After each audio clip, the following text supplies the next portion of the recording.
ஓம் நமோ நாராயணாய. அனுமாருக்கு செந்தூரம் பூசி நாம் பார்த்திருக்கின்றோம். மீனாட்சி அம்மன் ஆலயத்திலே கூட கொடிமரத்திற்கு பக்கத்திலே ஆஞ்சநேயருக்கு செந்தூரம் பூசியதை அடிக்கடி பார்ப்பது உண்டு. அந்த செந்தூரம் பூசி அதை சுற்றி வருகிற அடியார்களை எல்லாம் பார்க்கிறோம். எதற்காக அனுமனுக்கு செந்தூரம் பூசுகிறோம்? இது ஒரு அற்புதமான கேள்வி. வனவாசம் முடிந்து பட்டாபிஷேகம் முடிந்து ராமர் சீதையோடு சிறப்பாக ஆட்சி பரிபாலனம் செய்து அயோத்தியிலே தங்கியிருக்கிறார். ஒரு நாள் இரவு அனைத்து பணிகளும் நிறைவு பெற்று ராமனும் சீதையும் அவர்கள் அறை நோக்கி சென்று கொண்டிருக்கிறார்கள்.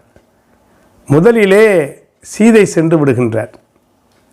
அதனைத் தொடர்ந்து ராமன் உள்ளே போகிற பொழுது வேகமாக ஆஞ்சநேயர் ஓடி வருகிறார். அம்மா போல உங்கள் மீது நானும் பக்தி வைத்திருக்கிறேன், எனக்கும் இந்த அறைக்குள் வருவதற்கு உரிமை உண்டு, நான் வருகிறேன் என்று உள்ளே நுழைந்த பொழுது ராமருக்கு அந்த இடத்திலே என்ன சொல்வது என்று புரியவில்லை. பிரம்மச்சரியத்தின் மொத்த வடிவமாக இருக்கிற அனுமன் இல்லற தர்மத்தை அவனுக்கு நான் எப்படி போதிப்பது?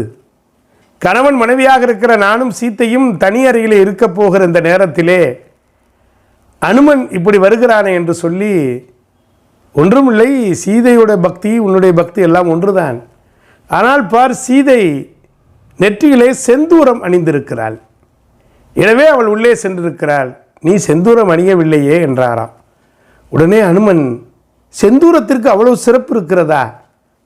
அப்படியானால் அதனுடைய பெருமைதான் என்ன? அது நீ சீதா தேவியிடமே கேட்டு தெரிந்து கொள் என்று சொல்லிவிடுகிறார். அன்று இரவு முழுக்க ஆஞ்சநேயருக்கு தூக்கம் வரவே இல்லை. அது என்னவாக இருக்கும், எப்படி இருக்கும் என்றெல்லாம் யோசிக்கிறான். மறுநாள் சீதா தேவியை சந்தித்த பொழுது வணங்கி, அம்மா, நீங்கள் நெற்றிகளே செந்தூரம் இடுகிறீர்களே, இதனுடைய தாற்பயம் என்ன? உடனே சீதை சொன்னார், நான் எதற்காக செந்தூரம் இடுகிறேன் தெரியுமா? இந்த செந்தூரத்தை இட்டுக்கொண்டால் கணவனின் ஆயுள் நீண்டு இருக்கும், அதனாலே தான் நான் செந்தூரம் வைத்திருக்கிறேன் என்று சொன்னார். அவ்வளவுதான். அடுத்த வினாடி ஆஞ்சநேயர் ஓடுகிறார் ஓடுகிறார் ஓடுகிறார். அதோடு நின்றாரா? ஓடிப்போய் தன் உடம்பெல்லாம் செந்தூரம் பூசி கொடுக்கிறார். பூசியதோடு மட்டுமல்லாமல் அரண்மனைக்கும் வருகிறார். ராமரும் சீதையும் பார்த்துவிட்டு சிரித்துக்கொண்டே, என்ன அனுமா, உடம்பு முழுக்க செந்தூரம் பூசி இருக்கிறாய்? உடனே அனுமன் திருவாய் மலர்ந்தெழுதினானாம். அன்னை சீதா தேவி சிறிதளவு செந்தூரம் வைத்திருந்தால் ஆயுள் கூடும் என்று சொன்னார்கள்.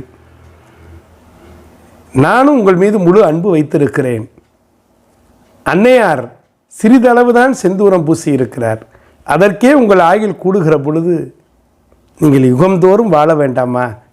எனவே என் உடம்பு முழுக்க நான் செந்தூரம் பூசி இருக்கிறேன், நீங்கள் நீடூழி வாழ வேண்டும் என்று அனுமன் சொன்னானா. ராமன் பக்தி பெருக்களே, கண்களிலே நீர் வழிய, இப்படி ஒரு பக்தனுக்காக அல்லவா நான் இந்த அவதாரம் எடுத்திருக்கிறேன், எனவே உன்னை போன்ற ஒரு பக்தன் எனக்கு கிடைக்க நான் கொடுத்து வைத்திருக்க வேண்டும் என்று சொன்னார். அன்று முதல் அனுமானுக்கு செந்தூரம் அணிவிப்பது, செந்தூரம் அணிந்து வழிபடுவது நம்முடைய ஆரோக்கியம் மட்டுமல்ல, நம் அன்புக்குரியவர்களின் ஆயுளும் அதிகரிக்கும் என்கிற உன்னத தத்துவம்தான் செந்தூரமாக நமக்கு மலர்ந்திருக்கிறது. நீங்களும் செந்தூரம் விட்டுக்கொள்ளுங்கள். பெண்களே, இன்றைக்கு விற்கிற பொட்டுகளை வைத்துக்கொண்டு கணவன் ஆயுளை குறைத்து விடாதீர்கள்.